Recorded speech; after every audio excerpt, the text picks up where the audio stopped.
tardes. Gracias a los asistentes a este acto que hacemos esta tarde, a la inauguración de la exposición Color y Memoria. Gracias a José Luis Figueres, director de la UNED, que lo animo a que venga para acá, por tener siempre sus puertas abiertas a cualquier acto que queremos hacer, siempre dispuesto, su casa siempre abierta a la ciudadanía. Gracias a los amigos, a las amigas, a los familiares, gracias al investigador, a Vicente, a los pintores, a Alfonso Martínez, a José, a Pepe Rosique, y sobre todo muchas gracias a los familiares por no olvidar, por estar ahí y no olvidar. Voy a hablar un poco sobre la exposición, sobre color y memoria.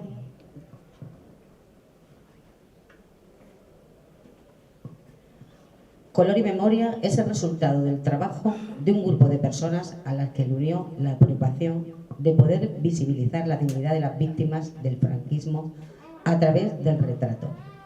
Pequeñas fotografías en blanco y negro rescatadas de los archivos o de los hogares de los familiares sirvieron como base documental para la realización de 29 retratos al óleo sobre tela de lino de hombres y mujeres represaliados y represaliadas por la dictadura franquista, tras el golpe de Estado en este país tan resistente entonces y tan olvidadizo ahora. No quiero entretener porque lo interesante es ver la exposición, pero voy a hacer la palabra a José Luis, director de la UNED.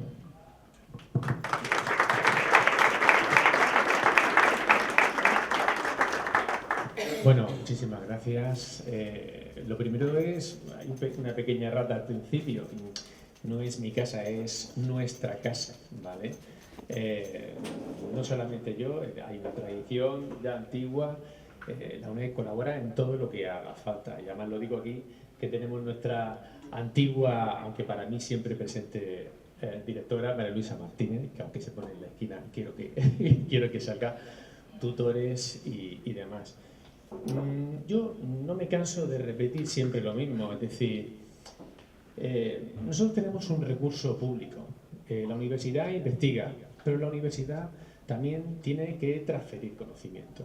Es decir, no sirve de nada saber, investigar y que esa investigación no llegue a todo el mundo. Y yo creo que la exposición de pintura, los trabajos de investigación, los libros, todos los documentos escritos, literarios, son importantes. Si queremos avanzar como pueblo, tenemos que conocer nuestra historia, ¿vale? Aceptarla y seguir hacia adelante. Así que para cualquier cosa cultural nos tenéis a vuestra disposición. Y quiero dar mi agradecimiento a nuestra actriz porque ha dado una pieza maravillosa. Así que muchas gracias a todos.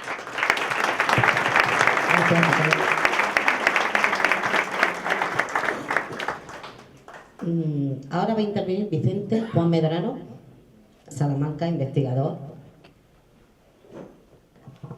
Hola, buenas tardes y bienvenidos y bienvenidas a este acto de inauguración de la exposición Color y Memoria.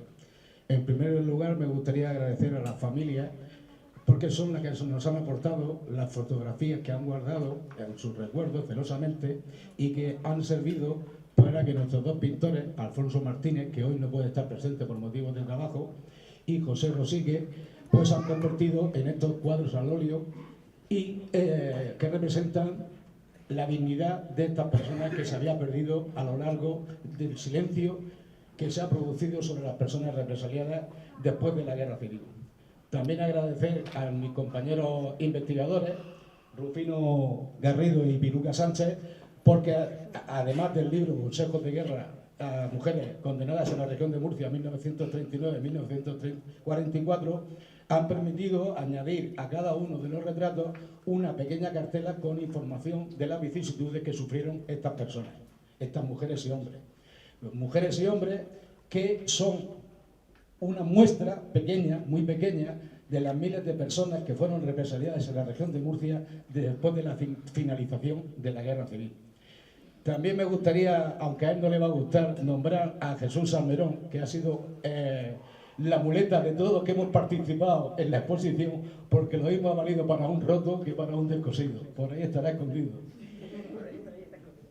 Para terminar, se ha intentado hacer un compendio de todos los colectivos que fueron represaliados, y aquí podéis encontrar militares, porque fueron aquellos que defendieron la legalidad del gobierno republicano. Están representados alcaldes porque desempeñaron un cargo público.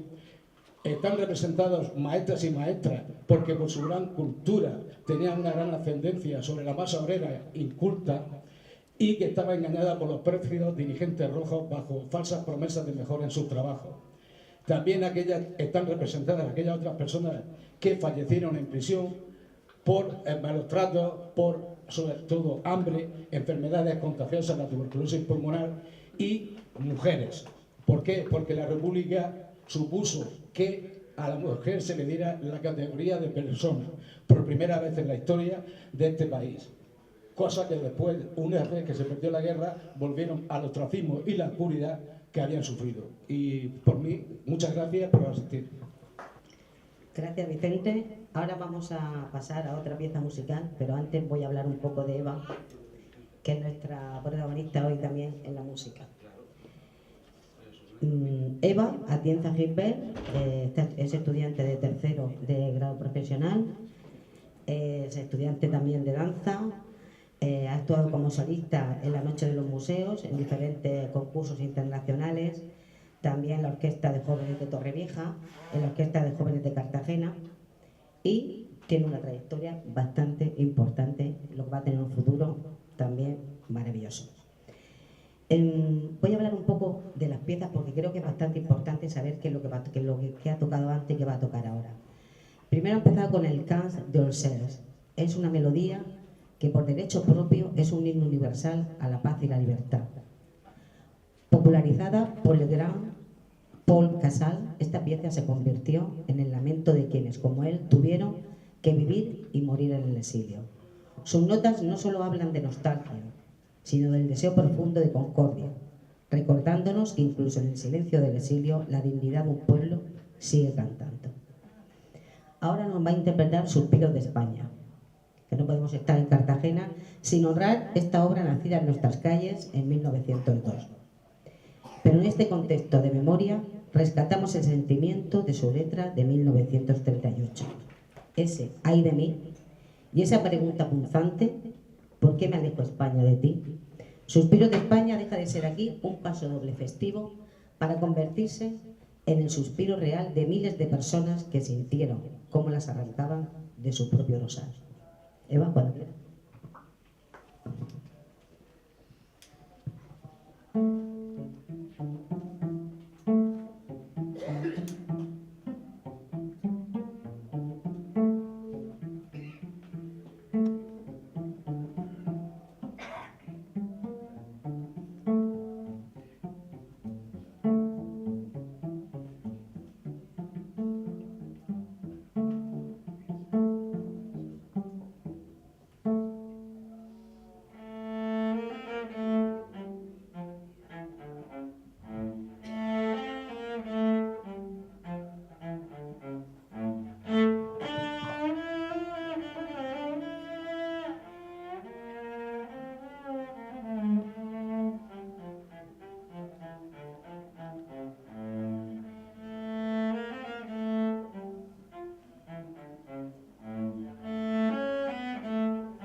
Joseba.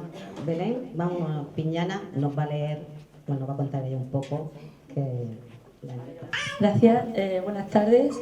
A ver, yo lo primero, pues voy un poco en representación, me dijeron que hablara un poco pues del sentimiento, ¿no?, de las víctimas y demás, y luego cuando lea mi reflexión, pues voy a leer un poema.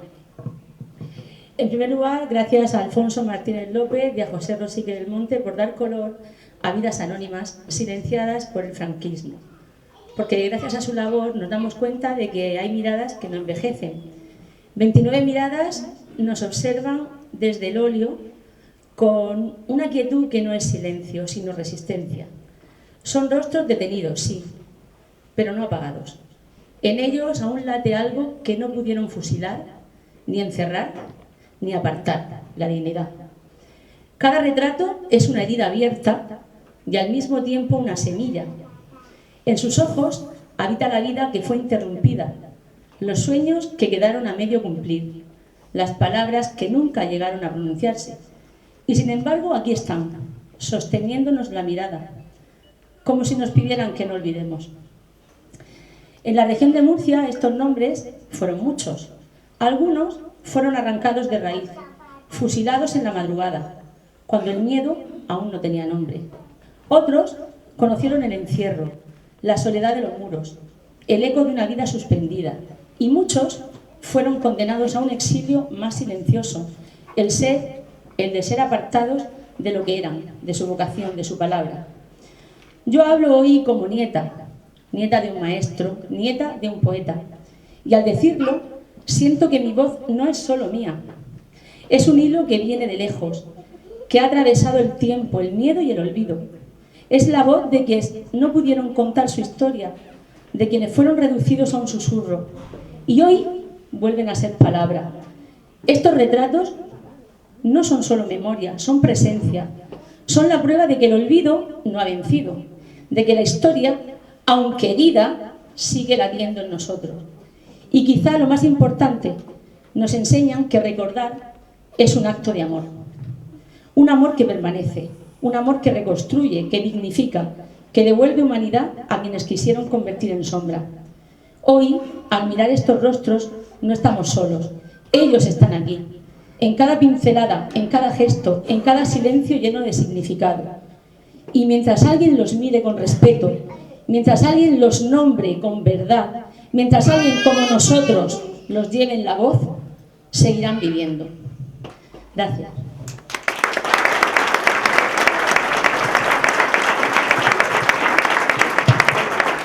Bueno, ya para acabar mi intervención, como soy nieta de un poeta, pues Enrique Piñana Segado tiene un poema que se llama Altivez de Sultana, que lo hizo por el asesinato de un escritor muy importante que todos conocemos y que lo fusilaron, que es Federico García Lorca, y que también comparte pues todo lo que estamos viviendo aquí y con los retratados, ¿no?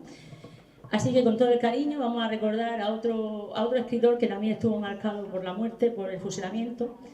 Y dice Enrique, se llama Altivez de Sultana, y dice así: ¿por qué doblan las campanas con tono tan lastimero? ¿Por qué en la Alhambra se cubre la vela con manto negro? ¿Por qué en las Torres Bermejas, camino del Azoquejo, van bajando esta mañana, mañana del mes de enero, tantas canastas de flores con olor a cementerio, siendo la flor de Granada tan perfumada en invierno? ¿Y por qué el Generalife deja escuchar su silencio profundo, como el abismo, tan perfumado y austero, que llena de pena el alma al evocar otros tiempos? ¿Por qué Granada está triste? ¿Por qué vais mirando al suelo, gitanos del Sagromonte? ¿Qué dolor os ahoga el pecho? ¿Y esas lágrimas que corren por las mejillas? ¿Qué es eso? ¿Es por pena o por vergüenza? Por lo que hoy estáis de duelo. Ya sé, granadinos, por qué está hoy nublado el cielo. Y qué razón tan inmensa para vestirse de negro. Ya no podrá la guitarra tocar más que con lamentos. Ya no habrá más alegría en la venta de los vientos. Ya no irán los olivares, coros de alegres romeros, ni el vir rambla los pregones con su bullir callejero. tendrán aquella alegría que tenían antes de aquello. Si Córdoba lloró tanto al morir Julio Romero, ¿qué no ha de llorar Granada hoy que García Lorca ha muerto? Por Puerta Real y mesones pasan vestidos de negro gitanas y cantaores, contrabandistas flamencos, aguadores de la Fuente del Avellano, toreros, hortelanos de la Vega, damas de rancio abolengo, flor y nata granadina, inspiración de los versos inmortales del poeta, pintor del alma del pueblo, con el pincel de las musas y el color de su talento. ¿Qué malo hiciste, Granada, para merecer del cielo la pena de este castigo que Dios te manda tan negro? Por la acera del casino, tradicional mentidero, anda diciendo las lenguas tantas cosas que no quiero ni hacer caso a lo que dicen, porque no puedo creerlo. Tú no puedes ser culpable de un delito tan horrendo, que tuyo no fue aquel crimen, deja que siga creyendo. Y cuando las malas lenguas pretendan verter veneno, responde con hidalguía, con la honradez de tu pueblo, con tu altivez de sultana, rompe, Granada, el silencio y pregona tu inocencia por todos los cuatro vientos. Después, vete a las angustias, con fe reza un Padre Nuestro por el alma del poeta, que tu llanto elevó al cielo. Verás como la señora te devolverá el consuelo. Si Córdoba lloró tanto al morir Julio Romero, ¿qué no ha de llorar Granada hoy que García Lorca ha muerto? Bien, bueno, vamos a ver. Buenas tardes a todos y bienvenidos a esta exposición Color y Memoria. Muchos de los que estáis hoy aquí estuvisteis ya presentes en la exposición principal el pasado día 14 de abril en el Palacio de las Balsas de Murcia, donde contamos con el honor de la asistencia del delegado del Gobierno en la región de Murcia, don Francisco Lucas Añada, que apoyó decisivamente este evento, lo cual fue muy importante el apoyo desde las instituciones del Estado. Hace aproximadamente 2 años, a iniciativa de Alfonso Martínez López, pintor natural de esta tierra, Cartagena, ya ideó este proyecto de rescatar a través del arte esas caras y esos personajes que han sido olvidados en el tiempo y que, como tantos otros, debido a tantas injusticias fruto de nuestro traumático pasado del siglo XX, pues han quedado abandonados en las brumas del tiempo, un tiempo turbulento y confuso.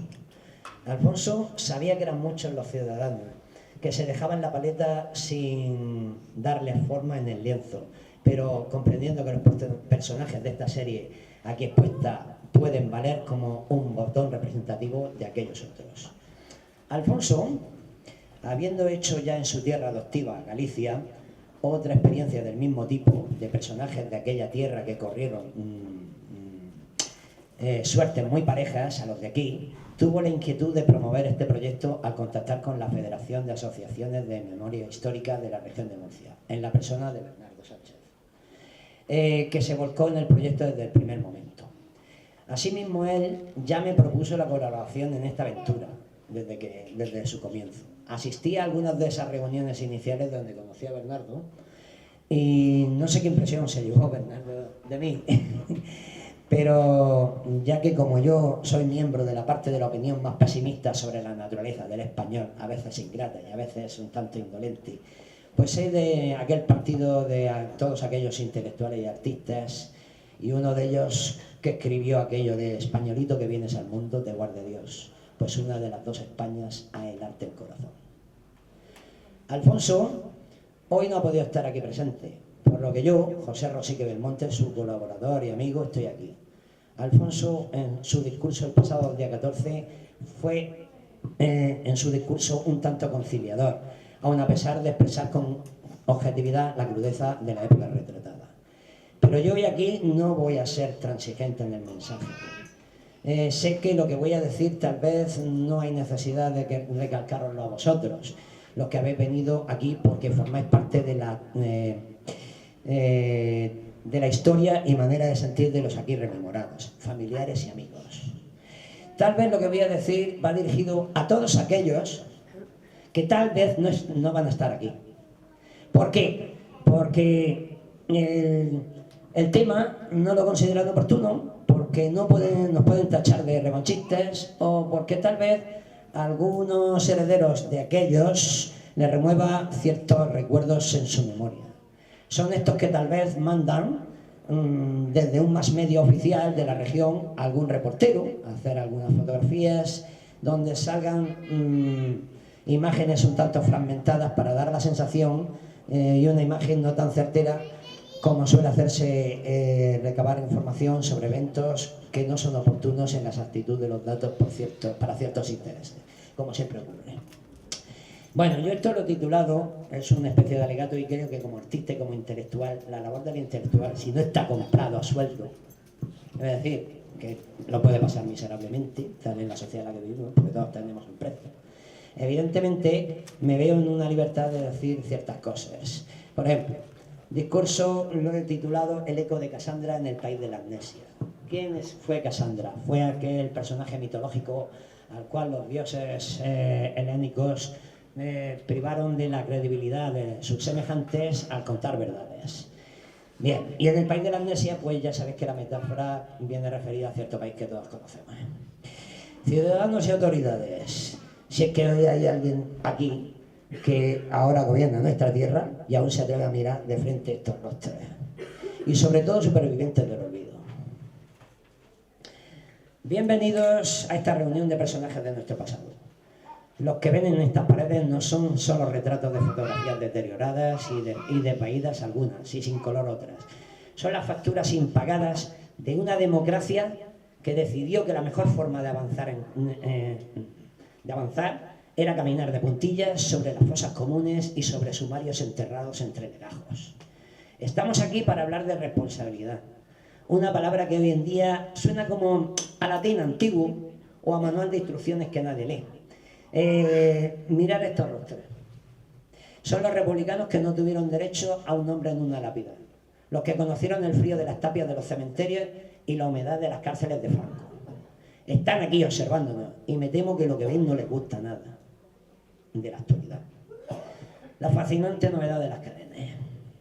Yo como profesor, que también soy, resulta curioso que, por no decir hilarante en el sentido macabro, observar que en nuestra realidad actual vivimos en una era de la información total, donde el conocimiento del mundo cabe en la palma de una mano. Y sin embargo, parece que hemos decidido usar esta tecnología para cultivar una indigencia intelectual sin precedentes.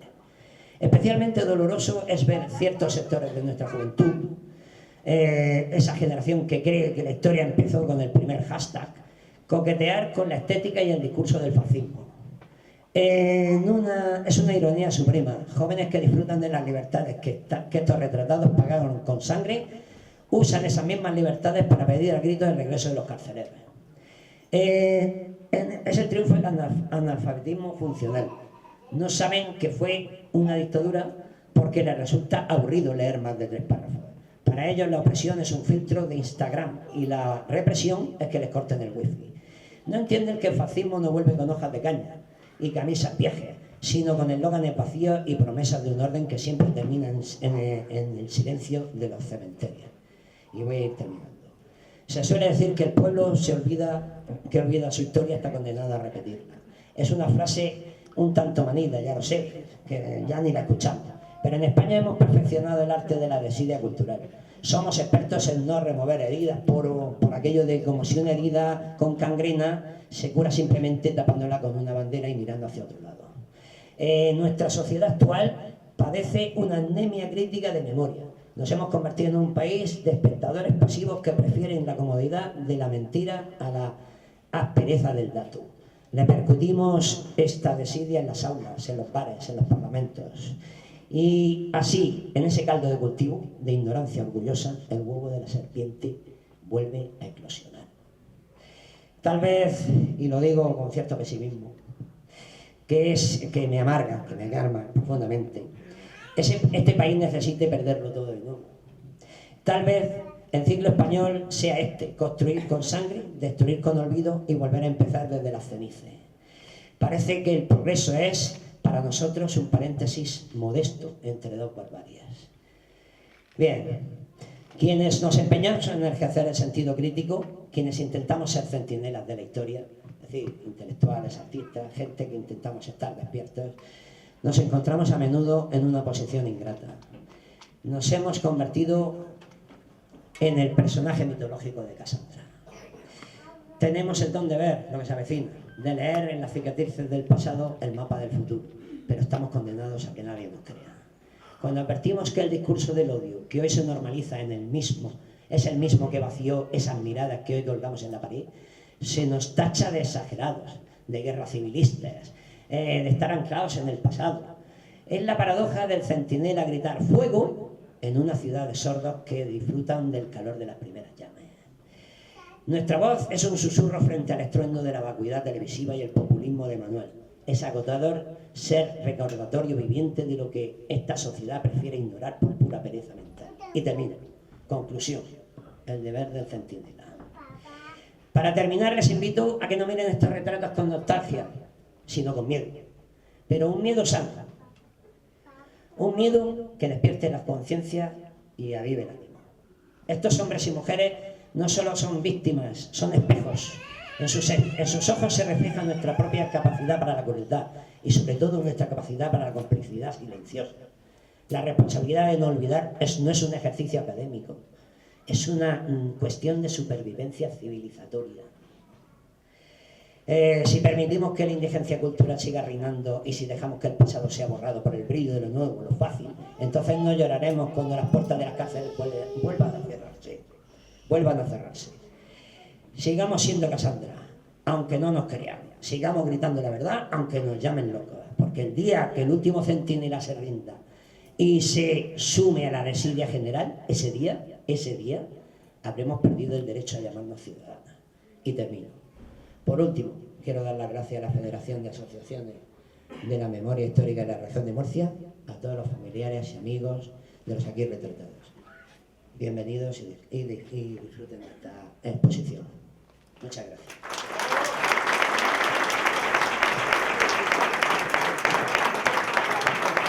Bueno, pues estamos casi finalizando y antes de llegar a la última pieza, yo no se me puede pasar dar las gracias a todas las personas que componen la Asociación de la Memoria Histórica y de la Federación. A todas estas personas que llevan trabajando incansablemente durante muchísimos años. Bueno, podría nombrar a muchos, a Jesús, a Pepa, a Bernardo, a María José, a las María José. Podría nombrar a muchísima gente, a Esperanza, pero vamos, sería interminable. Gracias por la labor que hacéis, porque vamos, no se puede hacer más. Yo creo que ya es imposible. A Piluca, dar las gracias. Y claro, tampoco se me puede olvidar que gracias estamos aquí en la UNED, pero es importante que las personas que ocupan puestos en la institución, en cargos en las direcciones de la universidad, pues marquen un ritmo y marquen una trayectoria. Yo no me puedo ir de aquí sin dar las gracias a la anterior directora de la UNED, a María Luisa Martínez, por la labor que hizo y por la trayectoria que ha marcado. Gracias también a la vicepresidenta de la Asociación de la Memoria Histórica de Cartagena, Manuela Hernández, también por su trabajo. Siempre ayudando, en segunda fila, Manuela. Siempre ayudando. Bueno, vamos a terminar con una pieza que se llama Nana y Canción, de Manuel de Falla. Eva va a interpretar Nana y Canción, las 7 canciones populares españolas de Manuel de Falla, figura cumbre de nuestra música, que fue otro de los nombres que el exilio nos arrebató. Falleció en Argentina sin poder regresar. Esta pieza recoge la esencia más pura de nuestra tierra, una raíz que a pesar de la distancia y el tiempo permanece viva en nuestra memoria y en el color de nuestros cuadros. Cuando quieras, Eva. Gracias.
Muchas gracias, Sara.